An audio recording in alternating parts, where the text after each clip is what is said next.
Assalamu alaikum and hello everyone. Welcome back to our channel Taste of Tamil Food.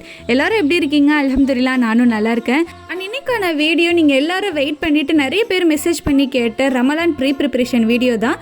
And இந்த time இஃப்தாருக்கு மட்டும் இல்லை சகருக்கும் பார்த்தீங்கன்னா ஒரு 2 recipe வந்து சூப்பராக ஸ்டோர் பண்ணி வச்சுட்டு நம்ம வந்து இஃப்தார் டைமில் எடுத்து குக் பண்ணுற மாதிரியான ஒரு 2 ரெசிபியும் வந்து இந்த வீடியோவில் ஷேர் பண்ணியிருக்கேன். ஸோ வீடியோ ஃபுல்லாக ஸ்கிப் பண்ணாமல் பாருங்கள்.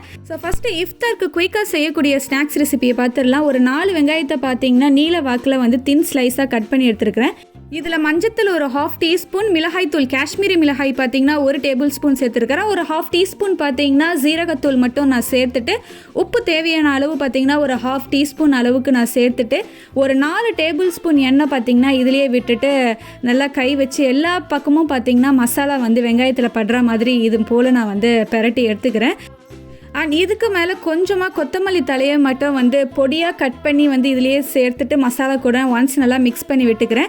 அண்ட் நான் முன்னாடி சொன்ன மாதிரி இந்த ரெசிபியெல்லாம் பார்த்தீங்கன்னா மேக் பண்ணி நம்ம ஃப்ரீசரில் வந்து ஃப்ரீஸ் பண்ணி வைக்க போகிறோம். ஸோ இஃப்தார் டைமில் நான் எப்படி வந்து அன்ஃப்ரீஸ் பண்ணி யூஸ் பண்ணுறதுன்னு சொல்லிட்டு உங்கள் கூட நான் ஷேர் பண்ணுறேன். அண்ட் இங்கே மசாலாவை பார்த்தீங்கன்னா ஒரு பேன் ஹீட் ஆனதும் அப்படியே வந்து இந்த வெங்காய மசாலா வந்து பேனில் போட்டுடுறேன். ஆயில் எதுவுமே நம்ம விட வேணாம், நம்ம மசாலா சேர்த்த ஆயிலே போதுமானது. அண்ட் இதுக்கு மேலே பார்த்தீங்கன்னா நல்லா ஃபைன் சாப்பாக நல்லா ஸ்லைஸ் பண்ண மஷ்ரூம் பீசஸ் மட்டும் நான் சேர்த்துருக்குறேன். இந்த மஷ்ரூம் பீசஸ் சேர்க்குறது பார்த்தீங்கன்னா ஆப்ஷனல் தான். நீங்கள் மஷ்ரூம்க்கு பதிலாக பன்னீர் க்யூப்ஸ் கூட நீங்கள் சேர்த்துக்கலாம். அண்ட் இங்கே பார்த்தீங்கன்னா சமோசா ஷீட் வந்து நான் ஒரு பேக்கெட் வாங்கியிருக்கேன். ஸோ இதை வச்சு தான் இந்த இயர் இஃப்தாருக்கு செய்ய வேண்டிய ஸ்நாக்ஸ் ரெசிபி எல்லாம் செய்யலாம்னு சொல்லிட்டு இருக்குது. ஒரு பேக்கெட்டில் பார்த்தீங்கன்னா ஆல்மோஸ்ட் 120 இருக்குது. ஸோ நோன்பு ஃபுல்லாக வந்து இந்த பேக்கெட்டே போதுமாறு தான் எனக்கு இருக்கும். இது பார்த்திங்கன்னா எல்லா சூப்பர் மார்க்கெட்லேயும் வந்து அவைலபிளாக இருக்கும். அண்ட் நானுமே இந்த சமோசா ஷீட்டில் இங்கே லோக்கலில் உள்ள மயிலாடுதுறை சூப்பர் மார்க்கெட்டில் தான் வாங்கினேன். அண்ட் இந்த சமோசா ஷீட்டை பார்த்திங்கன்னா எக்ஸ் மாதிரி இந்த ஷேப்பில் வச்சு நம்ம ஃபில்லிங்காக ரெடி பண்ண மஷ்ரூம் போட்டு ஃபில் பண்ண இந்த ஃபில்லிங்கை பார்த்தீங்கன்னா சென்டரில் வச்சுருக்கேன். இதுக்கு மேலே ஸ்லைஸ் க்யூபை 2 மட்டும் கட் பண்ணி வைக்கலான்னு சொல்லிட்டு க்யூபான ஸ்லைஸை பார்த்தீங்கன்னா கட் பண்ணி 2 பீஸாக மேலே வச்சிடுறேன். எனக்கு வந்து மொசரல்லா சீஸ் கிடைக்கல, இந்த க்யூப் ஸ்லைஸு சீஸ் தான் கிடச்சிது. ஸோ அதனால் பார்த்தீங்கன்னா இதுவே ஸ்லைஸ் பண்ணி வச்சிடலான்னு சொல்லிட்டு வச்சுட்டேன். ஸோ இதை சீல் பண்ணுறதுக்காக பார்த்தீங்கன்னா எல்லா கார்னர்லேயும் மைதா பேஸ்ட்டை மட்டும் அப்ளை பண்ணி ஒன்றுக்கு மேலே ஒன்று இது போல் போட்டு பாக்கெட் ஷேப்பில் நான் பார்த்தீங்கன்னா மஷ்ரூம் ஃபில்டு பாக்கெட்டு வந்து ரெடி பண்ணியிருக்கிறேன். ஸோ இது இஃப்தாருக்கு பார்த்தீங்கன்னா கண்டிப்பாக ஒரு சூப்பரான ஸ்நாக்ஸ் ரெசிபி. குட்டீஸ் எல்லாம் விரும்பி சாப்பிடுவாங்க. கண்டிப்பாக இந்த ரெசிபியை நீங்கள் வந்து வீட்டில் ட்ரை பண்ணி பாருங்கள் இஃப்தார் டைமில் செய்யும் போது. அண்ட் பேலன்ஸ் இருக்கிற சமோசா ஷீட்லலாம் பார்த்தீங்கன்னா உள்ள ஃபில்லிங் யூஷுவல் ஃபில் பண்ணி அதுக்கு மேலே பார்த்தீங்கன்னா சீஸ் ஸ்லைஸை மட்டும் நான் ஃபில் பண்ணி எல்லா கார்னர்லேயும் வந்து மைதா பேஸ்ட் அப்ளை பண்ணி சீல் பண்ணிட்டா வந்து அப்படியே உள்ள ஸ்டஃபிங் வந்து வெளியே வராமல் இருக்கும். ஸோ இந்த மெத்தடில் தான் நீங்கள் வந்து சமோசா ஷீட் வந்து க்ளோஸ் பண்ணி சீல் பண்ணி வைக்கணும். இல்லை உங்களுக்கு விருப்பமான ஷேப்பில் நீங்கள் வந்து சீல் பண்ணி வைக்கலாம். நான் வந்து இந்த மாதிரி மெத்தடில் வந்து ஒரு பாக்கெட் சைஸில் வந்து சீல் பண்ணி வைக்கலான்ட்டு ஜஸ்ட் ஒரு ஐடியா தான் உங்ககிட்ட காமிக்கிறேன். அண்ட் இதை அப்படியே பார்த்தீங்கன்னா ஒரு ஏர்டைட் கண்டெய்னர் பாக்ஸ்லேயோ இல்லை ஜிப்பலாக்கு பைலையோ போட்டு நம்ம ஸ்டோர் பண்ணி ஃப்ரீசரில் வச்சுட்டோன்னா ஒரு 1 மந்த் வரையும் வந்து அப்படியே இருக்கும். நம்ம 1 மந்த் ஃபுல்லாகவே வந்து அப்பப்போ எடுத்து வந்து யூஸ் பண்ணிக்கலாம் இஃப்தார் டைமில். ஸோ அந்த டைமில் செஞ்சுட்டு இருக்கிறதுக்கு ரொம்ப கஷ்டமாக இருக்குது. டைம் இல்லாதவங்க பார்த்தீங்கன்னா உங்களுக்கு ஃப்ரீயாக இருக்கிற டைமில் வந்து இந்த மாதிரி பாக்கெட் சைஸில் வந்து சமோசா ஷீட் வாங்கி நீங்கள் செஞ்சு வச்சிங்கன்னா கண்டிப்பாக இஃப்தார் டைமில் நீங்கள் செய்யும் போது உங்களுக்கு யூஸ்ஃபுல்லாகவும் இருக்கும். அண்ட் அடுத்த ஸ்நாக்ஸ் ரெசிபியாக பார்த்தீங்கன்னா வந்து பொட்டேட்டோ சீஸ் பால் தான் வந்து செய்யலான்னு சொல்லிட்டு இருக்கேன். ஸோ கிட்ஸோட ரொம்பவே ஃபேவரட்டான ஒரு ரெசிபி வந்து சீஸ் பால் தான். ஸோ இது வீட்லேயே வந்து மேக் அண்ட் ஃப்ரீஸ் மெத்தடில் 1 மந்த்துக்கு தேவையானது எப்படி ஸ்டோர் பண்ணி வைக்கலாம்னு சொல்லிட்டு காமிக்கிறேன். இங்கே பார்த்தீங்கன்னா வேக வச்ச உருளைக்கிழங்கை வந்து நல்லா மசிச்சு விட்டுறேன் ஒரு மத்து யூஸ் பண்ணி. அண்ட் இந்த உருளைக்கிழங்கு பார்த்தீங்கன்னா நல்லா மாவாக மசீரா மாதிரி பார்த்தீங்கன்னா நல்லா ஃபைன் பேஸ்ட்டாக நல்லா நீங்கள் மிக்சியில் கூட அரைச்சி எடுத்துக்கலாம், தண்ணி எதுவுமே ஆட் பண்ணாமல். பட் மத்து யூஸ் பண்ணி பார்த்தீங்கன்னா ஒரு 5 நிமிஷம் போல் நல்லா மாவாக பசைஞ்சு நான் வந்து இது போல் ரெடி பண்ணிக்கிறேன். இதில் பார்த்தீங்கன்னா ஒரு 2 டேபிள் ஸ்பூன் அளவுக்கு வந்து கார்ன்ஃப்ளவர் மாவு சேர்த்துருக்கிறேன். அண்ட் மைதா பார்த்தீங்கன்னா 1 டேபிள் ஸ்பூன் அளவுக்கு சேர்த்துருக்கிறேன். உங்களுக்கு மைதா ஆட் பண்ண வேணான்னு நினச்சிங்கன்னா இதுக்கு பதிலாக நீங்கள் பிரெட் கம்ஸ் கூட நீங்கள் சேர்த்துக்கலாம். பட் நான் பிரெட் கம் சேர்க்காமல் மைதா தான் 1 டேபிள் ஸ்பூன் ஆட் பண்ணியிருக்கிறேன். அண்ட் மசாலா சேர்க்க அடுத்தது ஸ்டார்ட் பண்ணிடலாம். காஷ்மீரி சில்லி பார்த்திங்கன்னா 1 டேபிள் ஸ்பூன், மிளகுத்தூள் ஜீரகத்தூள்லாம் பார்த்திங்கன்னா ஒரு 1/2 டீஸ்பூன் மட்டும் சேர்த்துட்டு, மஞ்சத்தூளும் பார்த்திங்கன்னா ஒரு 1/2 டீஸ்பூன் இதிலே சேர்த்துருக்கிறேன். கடைசியாக தேவையான உப்பு மட்டும் சேர்த்துட்டு மசாலா அண்ட் உருளைக்கிழங்குலாம் ஒன்ஸ் நல்லா மிக்ஸ் ஆகிற மாதிரி இதை போல் கை வச்சு நல்லா வந்து இந்த மசாலாவை வந்து நான் மிக்ஸ் பண்ணி எடுத்துக்கிறேன். இதில் கொஞ்சமாக ஒரு 2 டேபிள் ஸ்பூன் மட்டும் ஆயில் விட்டுக்கிறேன். ஏன்னா கையில் ஒட்டுறா போல் இருக்கும் இல்லையா. ஸோ அதுக்காக பார்த்திங்கன்னா ஒரு 2 டேபிள் ஸ்பூன் மட்டும் ஆயில் மட்டும் விட்டால் கையில் வந்து ஒட்டாமல் இருக்கும். ஸோ அதுக்காக தான் வந்து 2 டேபிள் ஸ்பூன் ஆயில் சேர்க்கிறேன். அண்ட் இங்கே பார்த்திங்கன்னா உருளைக்கிழங்கு மசாலாலாம் சேர்த்த உருளைக்கிழங்கு மசாலா வந்து ரெடியாக இருக்குது. அண்ட் சைடில் பார்த்திங்கன்னா சீஸ் க்யூப்ஸை வந்து நான் கட் பண்ணி வச்சுருக்கிறேன். அண்ட் இது கூடவே பிரெட் கிரம்ஸ் ஒரு பவுலில் எடுத்து வச்சுருக்கிறேன். கூடவே மைதா பேஸ்ட்டும் வந்து ரெடி பண்ணி வச்சுருக்கிறேன். அண்ட் ஃபைனலாக மசாலா போட்டு நம்ம மிக்ஸ் பண்ணி வச்சுருக்கிற உருளைக்கிழங்கு மசாலா இருக்கு இல்லையா, அதை வந்து ஒரு மசால் வடை ஷேப்க்கு கையில் திரட்டிட்டு உள்ளே ஃபில்லிங்காக வந்து சீஸ் க்யூப்பை வச்சிடலான்னு சொல்லிட்டு வச்சுட்டு ஒரு ரவுண்ட் ஷேப்க்கு பாலாக இது போல் ரெடி பண்ணிட்டா சீஸ் பால் வந்து ரெடி ஆகிடும். ஸோ இதை வந்து ஒன்ஸ் மேலே வந்து கோட்டிங்காக பிரெட் கிரம்ஸை வந்து கோட்டிங் பண்ணலையா, ஸோ அதுக்கு முன்னாடி வந்து மைதா பேஸ்ட்டு நான் ரெடி பண்ணி வச்சுருக்கிறேன். அதில் டிப் பண்ணி எடுத்துகிட்டு அகைன் பார்த்திங்கன்னா இதை பிரெட் கம்ஸ் ஆட்டி மேலே கோட்டிங் பண்ணிட்டா சூப்பரான சீஸ் பால் வந்து ரெடி ஆகிடும். அண்ட் இதே போல் பேலன்ஸ் இருக்கிற எல்லா மாவுலையும் பார்த்தீங்கன்னா உள்ள ஸ்டஃபிங் ஃபில் பண்ணி பால் ஷேப்க்கு வந்து சீஸ் பாலை வந்து ரெடி பண்ணிடலான்னு சொல்லிட்டு ரெடி பண்ணிட்டு இருக்கிறேன். அண்ட் இந்த சீஸ் பால் ரெசிபி பார்த்தீங்கன்னா கண்டிப்பாக ஒரு ஹிட் ரெசிபியாக தான் இருக்கும். இந்த சீஸ் பால் பிடிக்காதவங்க இருக்கவே மாட்டாங்க. குட்டீஸ்லேருந்து பெரியவங்க வரை பார்த்தீங்கன்னா விரும்பி சாப்பிடக்கூடிய ஒரு ஸ்நாக்ஸ் ரெசிபினா கண்டிப்பாக இந்த சீஸ் பாலும் வந்து அதில் இருக்கும். அண்ட் இந்த சீஸ் பால் ரெசிபி வந்து உருளைக்கிழங்கு வச்சு நான் செஞ்சுருக்கேன் இல்லையா, நீங்கள் உருளைக்கிழங்கு பதிலாக பச்சை பட்டாணி இருக்கு இல்லையா, அதை கூட வேக வச்சு ஃபைன் பேஸ்ட்டாக வந்து மிக்சியில் கிரைண்ட் பண்ணி அதை கூட நீங்கள் செஞ்சு பார்க்கலாம். பட் நானுமே அதை ட்ரை பண்ணுவேன், ரொம்பவே சூப்பராக வந்தது. அண்ட் இந்த ரெசிபி அந்த பச்சை பட்டாணி வச்சு செய்கிற ரெசிபி இருக்கு இல்லையா, அதை வந்து போன ரமலானுக்கு வந்து நான் செஞ்சுருந்தேன். அதுவுமே நான் வீடியோவில் நான் வந்து ஷேர் பண்ணியிருப்பேன். பட் இந்த டைம் அந்த பச்சை பட்டாணி இல்லாமல் உருளைக்கிழங்குல செய்யலாமே சொல்லிட்டு தான் உருளைக்கிழங்குல வந்து சீஸ் பால் செஞ்சுருந்தேன். ஸோ ஒரு ஹிட் ரெசிபியாக தான் இருக்கும். அண்ட் இந்த சீஸ் பால் பார்த்தீங்கன்னா ஆல்மோஸ்ட் 1 மந்த் வரையும் நம்ம ஃப்ரீசரில் ஸ்டோர் பண்ணி வைக்கலாம், எதுவுமே ஆகாது. இந்த சீஸ் பாலை மேக் பண்ணி வைக்கிறதும் பார்த்தீங்கன்னா ரொம்பவே ஈஸிங்கிறதுனால கண்டிப்பாக வந்து பயப்படாமல் இந்த ரெசிபியை நீங்கள் வந்து ட்ரை பண்ணி பார்க்கலாம். நான் அடுத்த ஸ்நாக்ஸ் ரெசிபியாக பார்த்தீங்கன்னா சமோசா தான் செய்ய போகிறேன். அண்ட் இங்கே சமோசா செய்கிறதுக்காக பார்த்தீங்கன்னா வெங்காயம் சமோசா தான் இன்றைக்கி செய்யலாம்னு சொல்லிட்டு இருக்கிறேன். ஒரு 4 வெங்காயத்தை நீல வாக்கில் கட் பண்ணி எடுத்துருக்கிறேன். இதில் வந்து மிளகாய்த்தூள், மஞ்சத்தூள், ஜீரகத்தூள் அண்ட் காஷ்மீரி சில்லி மட்டும் சேர்த்துட்டு உப்பு பார்த்திங்கன்னா தேவையான அளவு போட்டிருக்கேன். அண்ட் ஆயில் பார்த்திங்கன்னா ஒரு 4 டேபிள் ஸ்பூன் ஆயில் இதிலேயே விட்டுட்டு நல்லா கை வச்சு எல்லா பக்கமும் மசாலா படுற மாதிரி மிக்ஸ் பண்ணி விட்டுட்டு கூடவே கொத்தமல்லி தலைவையும் வந்து இதிலேயே போட்டுட்டு மிக்ஸ் பண்ணி விட்டுட்டேன். ஸோ இன்றைக்கி வந்து இந்த ஆனியன் சமோசா பார்த்தீங்கன்னா வந்து சமோசா ஷீட்டில் தான் செய்யலான்னு சொல்லிட்டு இருக்கிறேன். ஸோ ஆல்ரெடி நான் சொல்லியிருந்தேன் இந்த சமோசா ஷீட் வந்து லோக்கல் ஷாப்பில் மயிலாடுதுறை இருக்கிற சூப்பர் மார்க்கெட்டில் தான் நான் வாங்கியிருந்தேன்னு சொல்லிட்டு. அண்ட் இது வந்து வெங்காய சமோசாங்கிறதுனால இந்த வெங்காயம் நம்ம மசாலா போட்டு மிக்ஸ் பண்ணோம் இல்லையா, இதை வந்து தவாவில் போட்டு நம்ம வதக்குறதோ இல்லைனா ஆயில் ஊற்றி நம்ம ஃப்ரை பண்ணுறதோன்னு சொல்லிட்டு எதுவுமே தேவையில்லை. ஜஸ்ட்டு வந்து இந்த வெங்காயத்தை அப்படியே மிக்ஸ் பண்ணிவிட்டு தண்ணி இல்லாமல் வெங்காயம் வந்து எடுத்துக்கணும். நான் மிக்ஸ் பண்ணுறதுக்கு முன்னாடி பார்த்திங்கன்னா தண்ணி இல்லாமல் ஒரு 1 ஹவருக்கு முன்னாடி காட்டன் துணியாட்டி வந்து நல்லா தண்ணியெல்லாம் புளிஞ்சு எடுத்துகிட்டு அதுக்கப்புறம் தான் மசாலாலாம் போட்டு மிக்ஸ் பண்ணி வச்சுருக்கிறேன்.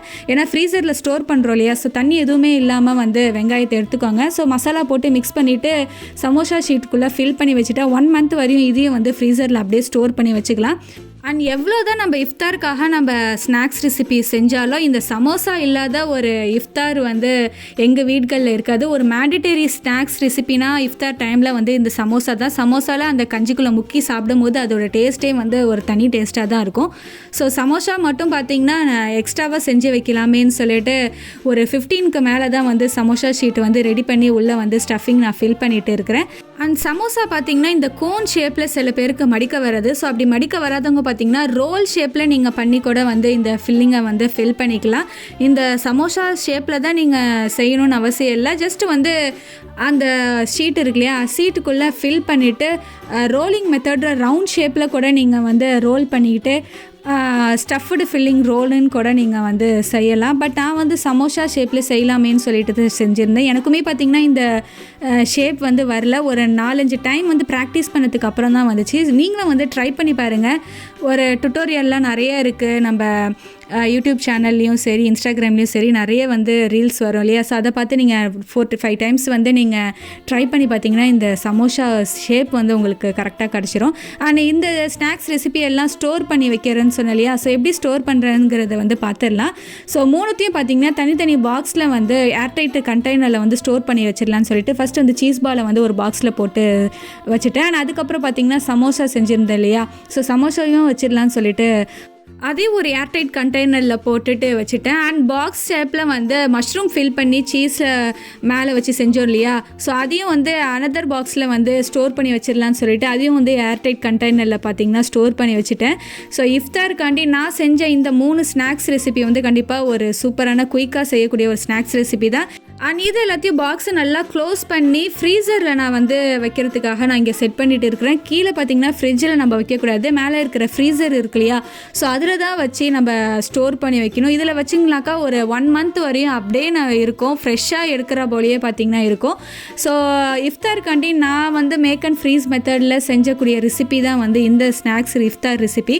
அண்ட் இதுக்கப்புறம் பார்த்திங்கன்னா சஹருக்காக இந்த டைம் வந்து மேக் அண்ட் ஃப்ரீஸ் மெத்தடில் வந்து பிரியாணி மசாலா அண்டு அதுக்கு சைட் டிஷ்ஷாக பார்த்தீங்கன்னா டோனட், சிக்கன் டோனட் செஞ்சு வைக்கலாம். மேக் அண்ட் ஃப்ரீஸ் மெத்தடில் ஃப்ரீசரில் ஸ்டோர் பண்ணி வைக்கலாம், இஃப்தார் டைமில் செய்கிறதுக்கு ஈஸியாக இருக்குமேன்னு சொல்லிட்டு நான் இங்கே செஞ்சுட்டு இருக்கிறேன். அன்றைக்கி இதுக்கு பார்த்தீங்கன்னா ஒரு 4 டேபிள் ஸ்பூன் எண்ணெய் வந்து தவாவில் எடுத்துகிட்டு பட்டை கிளாம்பர் எல்லாத்தையும் போட்டு பொரிஞ்சதுக்கப்புறம் பார்த்தீங்கன்னா தின்னாக ஸ்லைஸ் பண்ணி வச்சுருக்கிற 4 வெங்காயம் வந்து நான் எண்ணெயிலே போட்டுட்டு நல்லா கோல்டன் ப்ரௌன் கலருக்கு ஆகிறது வரையும் பார்த்திங்கன்னா எண்ணெயிலேயே வதக்கிக்கலாம்.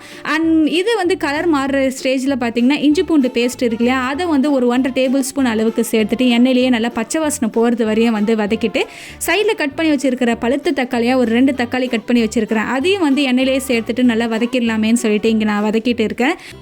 அண்ட் இது ஒரு மூடி போட்டு க்ளோஸ் பண்ணி ஒரு 5 நிமிஷம் லோ ஃப்ளேமில் விட்டால் நல்லா தக்காளி எல்லாம் மசிஞ்சு நல்லா ஜூஸி ஆகிடும். ஏன்னா நம்ம ஃப்ரீசரில் ஸ்டோர் பண்ண போகிறோம் இல்லையா, ஸோ தக்காளி எல்லாம் நல்லா மசிஞ்சு நல்லா ஜூஸியாக இருந்தால் தான் வந்து நல்லா ஒரு கன்சிஸ்டன்சி, கிரேவி கன்சிஸ்டன்சி இருக்கும். அண்ட் இதில் ஒரு 2 பெரிய சைஸ் பச்சை மிளகாய் தூள் மட்டும் எண்ணெயிலேயே சேர்த்துட்டு ஒன்ஸ் நல்லா எண்ணெயில் வதக்கி விட்டுடலாமேன்னு சொல்லிட்டு இங்கே வதக்கிட்டு இருக்கிறேன். ஸோ இங்கே ஃப்ரெஷ்ஷாக க்ளீன் பண்ணி வாஷ் பண்ணி வச்சுருக்கிற சிக்கன் பீசஸை பார்த்திங்கன்னா இப்போது வெங்காயம் தக்காளி எல்லாம் வதக்கி வச்சுருக்கோம் இல்லையா மசாலா, ஸோ அதில் சேர்த்துடலான்னு சொல்லிட்டு இங்கே நான் வந்து சேர்த்துட்டு இருக்கிறேன். அண்ட் இங்கே சேர்த்த சிக்கன் பீசஸ்லாம் ஒன்ஸ் மசாலா கூட மிக்ஸ் பண்ணி விட்டுடலான்னு சொல்லிட்டு இங்கே மிக்ஸ் பண்ணி விட்டுட்டு இருக்கேன். ஸோ மிக்ஸ் பண்ணி விட்டுட்டு டேரெக்டாக மசாலா சேர்க்க ஸ்டார்ட் பண்ணிடலாம். ஒரு 1/2 டீஸ்பூன் அளவுக்கு மிளகுத்தூள், மஞ்சத்தூள், ஜீரகத்தூள் 3த்தையும் பார்த்திங்கன்னா ஒரு 1/2 டீஸ்பூன் அளவுக்கு நான் சேர்த்துட்டு மிக்ஸ் பண்ணி விட்டுடுறேன். ஸோ யூஸ்வலாக பார்த்திங்கன்னா இஃப்தாருக்கு செய்ய முடிய ஸ்நாக்ஸ் ரெசிபி தான் பார்த்திங்கன்னா ஃப்ரீசரில் மேக் பண்ணி வச்சுட்டு 1 month வரையும் நான் வந்து லாஸ்ட்டு ரமலானுக்கு நான் யூஸ் பண்ணியிருந்தேன். பட் இந்த டைம் தான் ஃபர்ஸ்ட் டைமாக வந்து சஹருக்கும் நம்ம செஞ்சு பார்க்கலாமேன்னு சொல்லிட்டு பிரியாணிக்காக நான் வந்து ரெடி பண்ணிகிட்டு இருக்கேன். இது எப்படி இருக்க போகுதுன்னு தெரியல. கண்டிப்பாக நான் இது சஹருக்கு எடுத்து செய்யும் போது உங்களுக்கு வந்து அந்த வீடியோவும் நான் உங்கள் கூட கண்டிப்பாக ஷேர் பண்ணுறேன். ஸோ மிளகுத்தூள், மஞ்சத்தூள் அண்ட் சீரகத்தூள்லாம் சேர்த்து ஒன்ஸ் நல்லா மிக்ஸ் பண்ணி விட்டதுக்கு அப்புறம் பார்த்திங்கன்னா கடைசியாக தான் வந்து பிரியாணி மசாலா வந்து 1 டேபிள் ஸ்பூன் அளவுக்கு வந்து இதிலேயே சேர்த்துட்டு மூடி போட்டு க்ளோஸ் பண்ணிவிட்டு ஒரு லோ ஃப்ளேமில் ஒரு 3 நிமிஷம் அப்படியே இருக்கட்டும்னு விட்டுட்டேன். அண்ட் சிக்கன் பார்த்திங்கன்னா ஹாஃப் குக்குடாக தான் நான் வந்து இன்றைக்கி எடுத்து மேக் அண்ட் ஃப்ரீஸ் மெத்தடில் வந்து ஃப்ரீஸ் பண்ணி வைக்க போகிறேன். ஸோ லோ ஃப்ளேமில் விட்டுட்டு ஒரு 3 நிமிஷம் மட்டும் நல்லா வந்து கொதிக்க விட்டால் போதும். ஸோ உங்களுக்கு கலர் பார்த்தாலே தெரியும் ஒரு ஹாஃப் குக்கடாக சிக்கன் வந்து வெந்துருச்சுன்னு சொல்லிட்டு. ஸோ இப்போ வந்து கேஸ் ஆஃப் பண்ணிவிட்டு இதை கேஸ் விட்டு வெளியே எடுத்து வச்சிடலாம். இது கம்ப்ளீட்டாக கூல் டவுன் ஆனதுக்கு அப்புறம் பார்த்திங்கன்னா நம்ம ஃப்ரீசரில் வந்து ஸ்டோர் பண்ணி வச்சிடலாம். ஸோ இது அப்படியே இருக்கட்டும். அண்ட் இந்த ஏர்டைட் கண்டெய்னர் பாக்ஸில் தான் பார்த்திங்கன்னா நான் இன்றைக்கி ஸ்டோர் பண்ணி வைக்கலான்னு சொல்லிட்டு இருக்கிறேன். கம்ப்ளீட்டாக ஒரு 2 ஹவர்ஸ்க்கு அப்புறம் பார்த்திங்கன்னா ஃபுல்லாக வந்து ஹீட்லாம் போனதுக்கப்புறம் இந்த பாக்ஸில் வந்து நான் ஸ்டோர் பண்ணி வைக்கலான்னு சொல்லிட்டு ஸ்டோர் பண்ணி வைக்கிறேன். இன்ஷால்லா ஃபஸ்ட்டு வீக் நோம்புலேயே பார்த்திங்கன்னா சகருக்கு இந்த ரெசிபி எடுத்து நான் பிரியாணியை வந்து செஞ்சு காமிக்கிறேன். அந்த வீடியோவை நான் வந்து உங்கள் கூட ஷேர் பண்ணுறேன். அண்ட் இதுக்கு சைட் டிஷ்ஷாக பார்த்திங்கன்னா சிக்கன் டோனட் செய்யலான்னு சொல்லிட்டு அதையும் கையடியே செஞ்சு வச்சிடலான்னு சொல்லிட்டு போன்லெஸ் சிக்கனாக வந்து ஒரு 200 கிராம் அளவுக்கு எடுத்துருக்கிறேன். இதுவும் பார்த்திங்கன்னா ரொம்பவே ஈஸி தான். டேரெக்டாக இந்த போன்லெஸ் சிக்கனை வந்து மிக்ஸி ஜாரில் சேர்த்துட்டு ஒரு 2 வெங்காயத்தை வந்து 2 ரஃபாக கட் பண்ணி வச்சுருக்கிறேன். அதையும் மிக்ஸி ஜாரில் சேர்த்துட்டு ஒரு பச்சை மிளகாய், ஒரு கைப்பிடி அளவுக்கு வந்து புதினா மல்லி எடுத்து வச்சுருக்கிறேன். ஸோ எல்லாத்தையும் மிக்ஸி ஜாரில் சேர்த்துட்டு மசாலா சேர்க்க ஸ்டார்ட் பண்ணிவிட்டேன். ஒரு 1/2 டீஸ்பூன் பெருஞ்சீரகம் சேர்த்துருக்கேன். கூடவே பெப்பர், ஜீரகம் எல்லாத்தையும் ஒரு 1/2 டீஸ்பூன் சேர்த்துட்டு மஞ்சத்தூளும் சேர்த்துருக்கிறேன் கூடவே. அண்ட் இதுக்கப்புறம் பார்த்திங்கன்னா மல்லித்தூள் வந்து ஒரு 1/2 டீஸ்பூன் அண்ட் மிளகாய் தூள் பார்த்திங்கன்னா 1 டேபிள் ஸ்பூன் அளவுக்கு சேர்த்துருக்கிறேன். நார்மல் குழம்பு மிளகாய் தூள் தான் நான் சேர்த்துருக்கிறேன். அண்ட் இது கூடயே 2 டேபிள் ஸ்பூன் பொட்டுக்கடலையை சேர்த்துட்டு ரஃபாக பார்த்திங்கன்னா ஒரு 2 ப்ரெட்டை மட்டும் நான் வந்து கட் பண்ணி இதிலேயே சேர்த்துருக்குறேன். இதில் தண்ணி எதுவுமே ஆட் பண்ணக்கூடாது. தண்ணி ஆட் பண்ணாமே மிக்சியில் பார்த்திங்கன்னா நல்லா ஃபைன் பேஸ்ட்டாக அரைச்சி எடுத்துடலாம். ஸோ சிக்கனில் மசாலா எல்லாத்தையும் ஒன்றா ஆட் பண்ணதுக்கு அப்புறம் பார்த்திங்கன்னா ஒரு பவுலுக்கு வந்து இது போல் ட்ரான்ஸ்ஃபர் பண்ணியிருக்கிறேன். அண்ட் கூடவே பார்த்திங்கன்னா பிரெட் க்ரம்ஸ் அண்டு மைதா பேஸ்ட்டையும் ரெடி பண்ணி வச்சுட்டேன். சைட்லேயே கையில் கொஞ்சமாக எண்ணெய் மட்டும் அப்ளை பண்ணிவிட்டு இந்த ரெடி பண்ண சிக்கன் கீமாவை பார்த்திங்கன்னா கையாட்டி பிடிக்க ஆரம்பிச்சிட்டேன். இந்த ஷேப் பார்த்திங்கன்னா டோட்டலி உங்களோட சாய்ஸ் தான். நான் வந்து இன்றைக்கி டோனட் ஷேப்பில் செய்யலான்னு சொல்லிட்டு ஒரு மசால் வடை ஷேப்புக்கு நான் மேக் பண்ணிவிட்டு சென்டரில் ஹோல் மட்டும் போட்டுட்டு ஃபஸ்ட்டு பார்த்தீங்கன்னா மைதா பேஸ்ட் அகைன் வந்து பிரெட் கிரம்ஸ் ஆட்டி கோட்டிங் பண்ணிவிட்டு ஒரு ஏர்டைட் கண்டெய்னர் ஸ்டோர் பண்ணி வச்சிடலாம்னு சொல்லிட்டு ஸ்டோர் பண்ணிட்டு இருக்கேன். அண்ட் இந்த ஷேப் பார்த்தீங்கன்னா ஒரு டோனட் ஷேப்க்கு வந்து நம்ம பொரிச்சு எடுக்கும் போது பார்க்க நல்லாயிருக்குமேன்னு சொல்லிட்டு தான் வந்து ஒரு டோனட் ஷேப் செய்யலாம்னு சொல்லிட்டு நான் இங்கே வந்து செஞ்சுருந்தேன். நீங்கள் வந்து ஃப்ளாட்டாக கூட செய்யலாம், இல்லைனாக்கா ஒரு ரவுண்ட் ஷேப்க்கு வந்து கட்லெட் மாதிரி கூட நீங்கள் செய்யலாம். டோட்டலி உங்களோட சாய்ஸ் தான். ஸோ பேலன்ஸ் இருக்கிற எல்லா சிக்கன் கீமாலையும் பார்த்தீங்கன்னா டோனட் ஷேப்க்கு நான் ரெடி பண்ணிவிட்டு ஒரு ஏர்டைட் கண்டெய்னர் பாக்ஸில் ஸ்டோர் பண்ணி வச்சிடலான்னு சொல்லிட்டு இதையும் வந்து ஸ்டோர் பண்ணி வச்சுட்டேன். அண்ட் சகருக்காக நான் செஞ்ச இந்த பிரியாணி மசாலா இருக்கட்டும் அண்ட் சிக்கன் டோனட்டாக இருக்கும், இதையும் ஃப்ரீசரில் நம்ம ஸ்டோர் பண்ணி வச்சிடலான்னு சொல்லிட்டு ஃப்ரீசரில் பார்த்தீங்கன்னா ஸ்டோர் பண்ணி வச்சுட்டு இருக்கிறேன். அண்ட் இன்ஷால்லா இந்த நோம்புக்கு நான் செஞ்ச இஃப்தார் ரெசிபியாக இருக்கட்டும், ஸ்நாக்ஸ் ரெசிபி ஆகிட்டும் இருக்கும், மேக் அண்ட் ஃப்ரீஸ் மெத்தடில் வந்து செஞ்ச ஐட்டம்ஸ் எல்லாமே இது தான். அண்ட் இந்த ரெசிபி எல்லாமே உங்களுக்கு கண்டிப்பாக பிடிச்சிருக்கும்னு நினைக்கிறேன். கண்டிப்பாக இந்த இஃப்தார் ரெசிபி எல்லாத்தையும் நீங்கள் வந்து ட்ரை பண்ணி பாருங்கள். ட்ரை பண்ணி பார்த்தீங்கன்னா அந்த பிக்சரை டேஸ்ட் ஆஃப் தமிழ் ஃபுட்டுங்கிற இன்ஸ்டாகிராம் பேஜுக்கும் வந்து ஷேர் பண்ணுங்கள். கண்டிப்பாக இந்த சீஸ் பால் ரெசிபி வந்து ஒரு ஹிட் ரெசிபியாக தான் இருக்கும். அண்ட் இந்த இஃப்தார் ரெசிபியாக இருக்கட்டும் அண்ட் சகர் ரெசிபியாக இருக்கட்டும் நான் செய்யும் போது கண்டிப்பாக இன்ஷால்லா உங்கள் கூட நான் வந்து ஷேர் பண்ணுறேன் எப்படி இருக்குதுன்னு சொல்லிட்டு. அண்ட் கண்டிப்பாக இந்த இஃப்தார் ரெசிபிலாம் பார்த்தீங்கன்னா ரொம்பவே சூப்பராக இருக்கும்னு சொல்லிட்டு நான் ஃபுல் கேரண்டி தரேன். பட் சகருக்கு நான் செய்யக்கூடிய அந்த பிரியாணி மசாலா ரெசிபி அது வந்து 1 month வரையும் ஸ்டோர் பண்ணி நான் இது வரையும் சாப்பிட்டதில்லை. இப்போ தான் ஃபர்ஸ்ட் டைம் வந்து ஸ்டோர் பண்ணி வச்சுருக்கிறேன். எப்படி இருக்குதுன்னு சொல்லிட்டு கண்டிப்பாக அந்த வீடியோ உங்கள் கூட ஷேர் பண்ணுறேன். இந்த வீடியோ எல்லாம் கண்டிப்பாக உங்களுக்கு பிடிச்சிருக்கும்னு நினைக்கிறேன். இதை போல் இன்ட்ரெஸ்டிங்கான நிறைய ரெசிபி அண்ட் வ்ளாக்ஸோட உங்களை அடுத்த வீடியோவில் வந்து சந்திக்கிறேன். தேங்க்யூ.